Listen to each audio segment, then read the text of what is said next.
program you're pretty comfortable with doing. I mean, is that a strength that the staff saw in you by the reason they recruited you? Yeah, I mean, I would say it's more kind of a versatility thing. I actually played corner in high school, so man wasn't something that was new to me. But they threw me out there, and when you're at safety, you're going to be in the box, and sometimes you're going to be in coverage. So I think it's just a part of the job, honestly. I think you've only blitzed like maybe 2 or 3 times this year. I mean, is that something that you're kind of clamoring for? Is that Yeah, I plan for the think every future? every defensive guy wants that blitz. So it's kind of just whenever they call my name to blitz, I'll be ready to go. Yeah, the bullet was that something that was pitched to you on the recruiting trail when you decided to come Not here? not not really. No, it was kind of a my sophomore year kind of thing, and then coming in the spring this year, it was like it was really official. So yeah, no, not really when I was being recruited. Just look around like, Yeah. uh, we all know what's coming up in the next 6 weeks. Get a sense of the mindset of this team, your attitude, I would say all the little things matter. When you get up to those matchup games, that's when preparation takes over. The team that's more prepared is going to come out on top. So we're just extremely focused and locked in on those little things and stuff like that. It's a big deal to us. I'm sure it is to our opponents. I want to ask you about that part of this. As your defense is transformed, how much does him have to get a sense of what he has, the impact I think he does. Well, I would say, we don't really realize too much of a difference as far as the, when they switch, I guess, from Coach Combs to Coach Barnes. But, he does a great job of, being vocal on the sideline with us, whether that's we come back after a drive, he's coaching us up on one thing, or he's telling us what we should have did, or just things like that. So, just him being vocal on the sideline with us and just having a clear communication with the whole defense has just been really helpful. To me, I think he's a great teacher. He does a great job of teaching things. If one player doesn't get it this way, he's more than willing to explain it another way to another guy, and then he'll get it. So I would say one thing that stands out to me is just his ability to teach things to guys and help guys understand it. Last year, you took care of Indiana. They never quit, and they made the score probably closer than it should have been. But they got a lot of publicity for it. Then Big Ten changed the rules to let Ohio State join the Big Ten championship, and obviously rightly so. But it seemed like, do you have anything for that team? Do you think you owe them something for all the stuff that Yeah, for sure. It's a Big Ten matchup at the end of the day, but yeah, definitely, we owe them something. We're excited for it. I'm sure they are too. How much was last year's game brought up the last couple of weeks about? We've kind of been focusing on this much, but the guys, especially the guys who were here last year and on that sideline, we know what it was like. We know how it felt. We came out on top, but we also saw how many yards they threw for. So it's a little chip on our shoulder. We're excited for it. How did it feel? It did not feel good. Simple as that. It did not feel good. It feel like a win, or almost feel like. It's that kind of in between. You came out on top, but then you look at the stats and it's a whole different story. What do you think you've learned about this game from playing the position that you're playing this year? Can you repeat that? I can't hear. What do you think that you've learned about the game or your game that you didn't know that you had in you about playing the bullet position as opposed to what you played before? That's a great question. Honestly, I would say, with me playing a lot of corner in high school and stuff like that, just my ability to find the ball in the run game and stuff like that. And that's something also I want to improve on as well. But just reading those fits and seeing what the O-line is doing and reading my tails and stuff like that is something that I would say I've improved on, since I've started. And it's something I take pride in and I want to keep on improving on. Is it the vantage point, your spot on the field, or what is it about?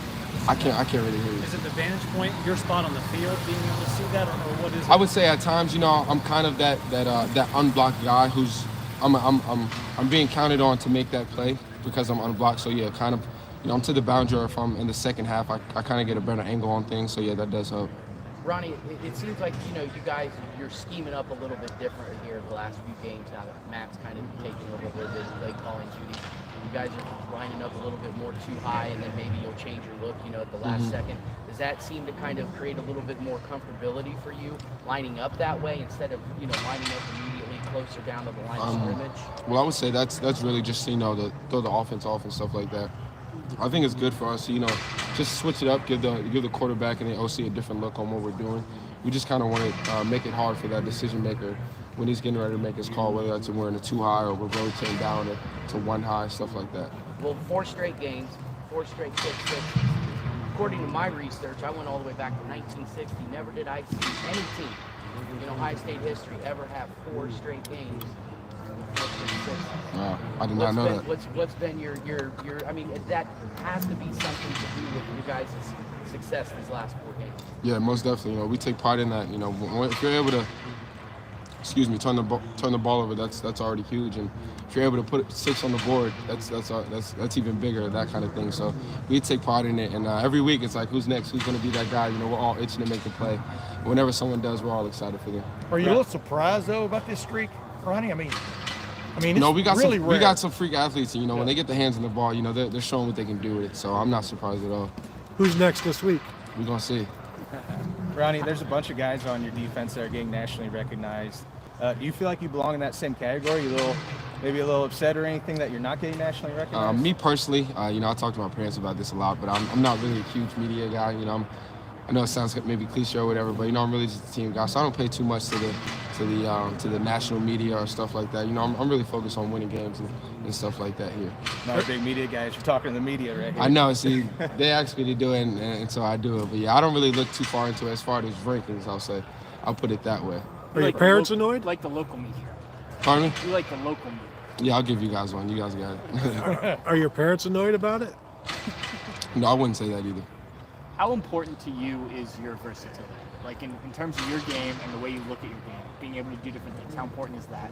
I think it's huge because at times we're going to be required to do one thing, and then at times we're going to be required to do something completely different, whether that's guarding the number 2 slot man-to-man 10 yards off, or I'm falling into the B gap from 5-6 yards off, and then I got to make a tackle and stuff like that. So I just think being able to do that only helps my game. And given the way the season's gone and the way you guys have adjusted things, how important do you think that's been to the Ohio State defense? That you could switch from a bullet to a safety to covering guy, doing some different things. How important is that for this defense and kind of the transition you've gone through? I think it's huge, just being able to, get the job done or answer to your coach if you ask you to do something, you go out there and complete. I think that's huge. It's a great feeling for me personally, and I know for the other guys as well. So just for them being able to act on me and I'm able to get the job done is huge. How different do you guys feel on defense? Just confidence level, that kind of thing.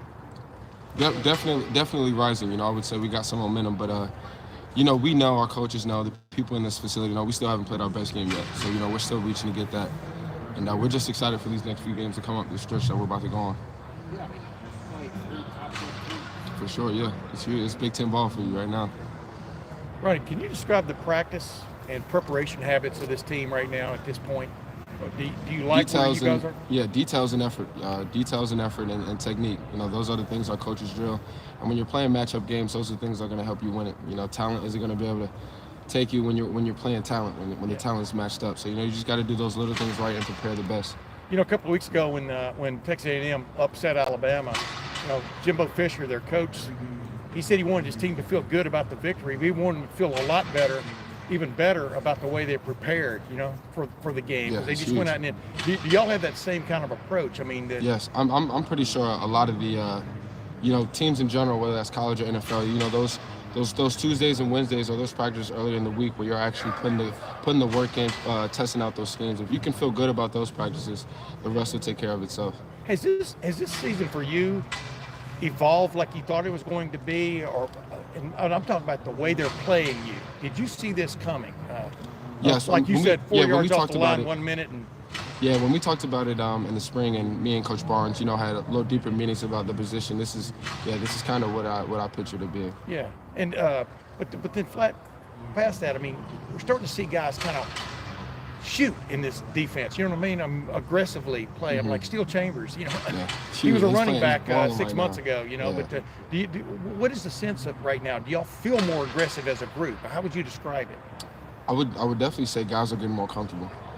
We came in earlier in the beginning of the year. Not too many guys had a lot of experience out there, including myself. So we get those few games under our belt. It's kind of, I wouldn't say easier, but it's definitely we get more comfortable out there. We see things that we've seen last week or the week before. So it's easier to make plays. Have you increased your goals as the season has gone on because you have this role, or have you had the same goals from the outset? Pardon me? Have you had the same goals from the outset, or because you've gotten so much playing time, have you started to maybe increase? It's been kind of a mixture of both. Yeah. I definitely just want to go out there and put the best foot forward, do as much as I can. But yeah, it definitely has increased as the season goes on, yeah. Like right now, you're on pace to be the first 100 tackle guy at Ohio State since I think 2016. Is that something that? Yeah, definitely. I definitely want to accomplish that for sure. Yeah.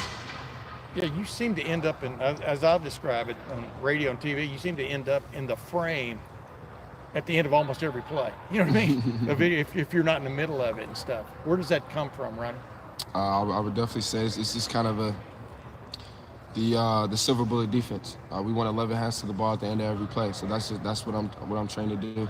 My number's called when I'm out there. I'm just going out there to make the play. Yeah, but you didn't just start doing that when you showed up at Ohio State, did you? I mean, No, I mean, I did it in high school. It definitely Yeah. started at a young age, but it's definitely been instilled in me, I would say definitely from a young age, but it's definitely how we do things at Ohio State. You know, I looked at the guys before me. That's just how they play, especially at that position. You know, you just got to go 4 to 6 A to B. yeah. What do you see coming from Indiana on Saturday? They seem to be sending mixed signals almost offensively right now. They seem to be actually struggling a little, you know, just trying to find their way a little bit. What do you anticipate from them?